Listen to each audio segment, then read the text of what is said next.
ಶಾಂತಿ ಸಹಬಾಳ್ವೆಯ Christmas ಹಬ್ಬದ ಪ್ರಯುಕ್ತ ಯೇಸುವಿನ ಜನನದ ಸಂದೇಶ ಸಾರುವ ಸ್ಯಾಂಟಾ ಕ್ಲಾಸ್ ಮೆರವಣಿಗೆ. ಕ್ರಿಸ್ಮಸ್ ಹಬ್ಬದ ಪ್ರಯುಕ್ತ ಕಾರವಾರದ ನಂದನಗದ್ದ ಪಾವ್ರಿ ಭಾಗದ ಚರ್ಚ್ನಿಂದ ಕಾರವಾರದ ನಗರದೆಲ್ಲೆಡೆ ಯೇಸುವಿನ ಜನನದ ಸಂದೇಶ ಸಾರುವ ಸ್ಯಾಂಟಾ ಕ್ಲಾಸ್ ಮೆರವಣಿಗೆಯ ಎದುರಲ್ಲಿ ನಿಂತು ಕ್ರಿಸ್ಮಸ್ ಹಬ್ಬದ ಸಂದೇಶ ಸಾರುತ್ತಾ ಮೆರವಣಿಗೆಯಲ್ಲಿ ಯೇಸುವಿನ ಜನನದ ಗೋದಳಿಯನ್ನು ಮಾಡಲಾಗಿತ್ತು. ನೂರಾರು ಕ್ರೈಸ್ತ ಬಾಂಧವರು ಮೆರವಣಿಗೆಯಲ್ಲಿ ಭಾಗವಹಿಸಿದರು. ಸ್ಯಾಂಟಾ ಕ್ಲಾಸ್ ಕಲ್ಪನೆ ಪರಿಚಯಿಸಿದ್ದು ಸಂತ ನಿಕೋಲಸ್. ಈತ 4ನೇ ಶತಮಾನದಲ್ಲಿದ್ದ ವ್ಯಕ್ತಿ. ಬಡವರು, ದೀನದಲಿತ ಮಕ್ಕಳಿಗೆ ಉಡುಗೊರೆ ನೀಡಲು ಈ ವೇಷ ಧರಿಸಿದರು. ಉದ್ದವಾದ ಬಿಳಿಗಡ್ಡ, ದೊಡ್ಡ ಹೊಟ್ಟೆ, ನಗುವಿನ ಮುಖ, ಉದ್ದವಾದ ಕೆಂಪು ಧೋತಿ, ಕೆಂಪು ಬಿಳಿ ಮಿಶ್ರಿತ ಟೋಪಿ, ಕೈ ತುಂಬ ಉಡುಗೊರೆ, ಕೈಯಲ್ಲೊಂದು ಕೋಲು. ಕ್ರಿಸ್ಮಸ್ ಅಜ್ಜ ಎಂದು ಕರೆಯಲ್ಪಡುವ ಸ್ಯಾಂಟಾ ಕ್ಲಾಸ್ ಚಿಕ್ಕ ಮಕ್ಕಳಿಗೂ ಅತಿ ಪ್ರೀತಿ.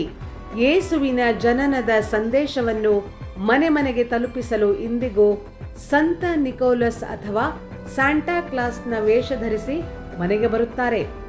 ಕ್ಯಾರಲ್ಸ್ ಯೇಸುವಿನ ಜನನದ ಸಂದೇಶವನ್ನು ಗೀತ ಹಾಡುವ ಮೂಲಕ ಸಾರುವುದಾಗಿದೆ.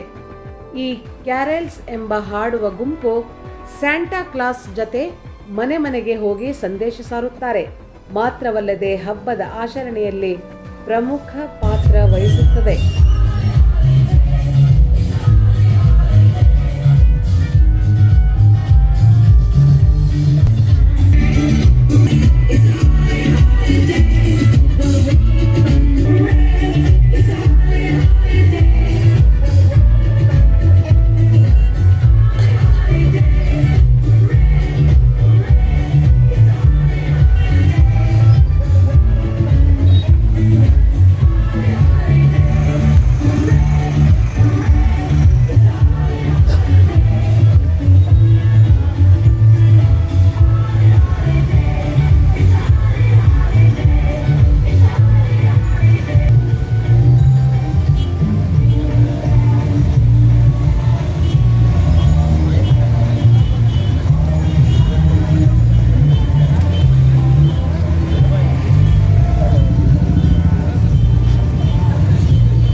Bring all them riches of joy and love.